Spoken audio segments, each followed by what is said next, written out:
بسم اللہ الرحمن الرحیم۔ ایک فتویٰ سن لیتے ہیں ہم جی۔ کیا فرماتے ہیں علماء دین و مفتیان شرع متی اس مسئلے کے بارے میں کہ جس میسے میں قرآنی آیت یا اللہ تعالیٰ اور اس کے نبی صلی اللہ تعالیٰ علیہ وسلم کا نام لکھا ہو، اس کو ختم کرنا، ڈیلیٹ کرنا کیسا ہے؟ اور بعض میسیج میں اللہ پاک کے اسما لکھے ہوتے ہیں اور کہا جاتا ہے کہ اتنے لوگوں کو سینڈ کرو، خوشی ملے گی ورنہ نقصان ہوگا، اس کا کیا حکم ہے؟ جواب سنتے ہیں جی۔ بسم اللہ الرحمن الرحیم۔ قرآنی آیات اللہ تعالیٰ کے اسم اور نبی کریم صلی اللہ تعالیٰ علیہ وسلم کے اسم جس میسیج میں لکھے ہوئے ہوں، ضرورت پڑنے پر اس کو ڈیلیٹ کرنا جائز ہے۔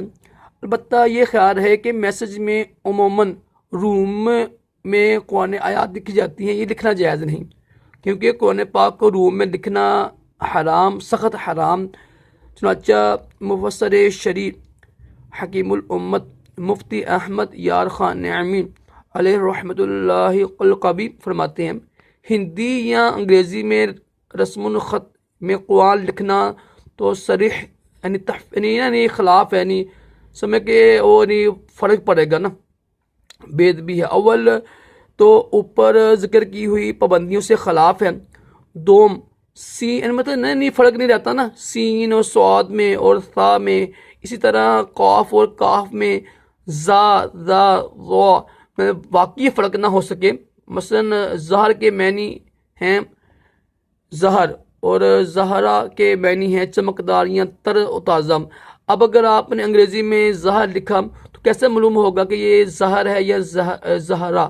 اس طرح طاہر اور طاہر، قدیر اور قادر، سامع اور سمیع، عالم اور علیم وغیرہ میں کس طرح فرق کریں گے؟ الغرض اور صاف اور الفاظ تو درکنار خود حروف ہی ختم ہو جائیں گے نا، معنی ختم ہو جائیں گے، یہ لکھا ہوا ہے۔ اسی طرح اس طرح کے میسیجز کی شرعی کوئی حیثیت نہیں، بلکہ یہ من گڑت اپنے پاس سے باتیں ہیں، ان پر یقین نہیں رکھنا چاہیے اور اس پر عمل کرتے وقت یہ میسیج فارورڈ کرنا بھی ممنوع ہے۔ چنانچہ اعلیٰ حضرت الحمد للہ کی بارگاہ میں سوال ہوا کہ ہمارے پاس ہمیشہ زی کے مضمون کے کارڈ آتے ہیں، اس کے علاوہ اس کے علاوہ اور بھی مضمون کے بھی ہوتے ہیں، لکھا ہوتا ہے 9 یا 11 مرتبہ لکھ کر مختلف لوگوں کو تقسیم ڈاکہ نہ کر دو ورنہ نقصان ہوگا۔ جواباً آپ رحمۃ اللہ لکھتے ہیں، یہ محض بے اصل بات ہے، اس پر عمل نہ کیجیے، نہ حق مال ضائع کرنا ہے اور یہ دھمکی غلط باطل ہے۔ ٹھیک ہے، مطلب یہ 2 چیزیں آپ چیک کر لیجیے گا۔ واللہ عالم عز وجل ورسول عالم عز وجل صلی اللہ علیہ وسلم صلی اللہ علیہ حبیب صلی اللہ تعالیٰ